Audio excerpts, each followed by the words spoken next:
राधे कृष्ण मित्रों, क्या आप जानते हैं गोमती नदी का रहस्य? जो गंगा सागर संगम तीर्थ में स्नान करने से 100 अश्वमेध यज्ञों का पुण्य फल प्राप्त होता है और उससे भी सहस्त्र गुना पुण्य गोमती सागर संगम में स्नान करने पर प्राप्त होता है।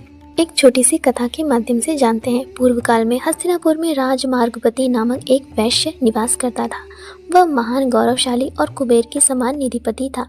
आगे चलकर वह वैश्याओं के प्रसंग में रहने लगा। जुआ खेलने में उसकी बड़ी आसक्ति थी। वह हमेशा लोभ मोह में उन्मत्त व सदा असत्य बोलता और कुकर्म करता था। उसने ना तो कभी दान दिया और ना ही अपने माता पिता की सेवा की। अगर भगवान की कहीं कथा होते देख लेता तो कतरा कर दूर चला जाता था। उसने अपनी पत्नी को भी त्याग कर अलग रहने लगा और वैश्याओं के संग में रहने से आधा धन नष्ट हो गया और आधा चोर लूट ले गए और जो कुछ धरती में गड़ा हुआ था वह स्वतः विलीन हो गया।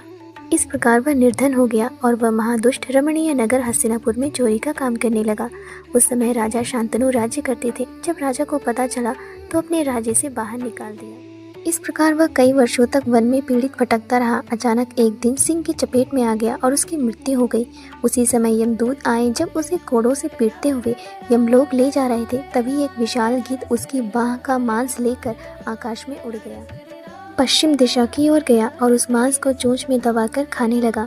तभी उसी के समान दूसरा गिद्ध आया और उसकी चोंच पर प्रहार किया।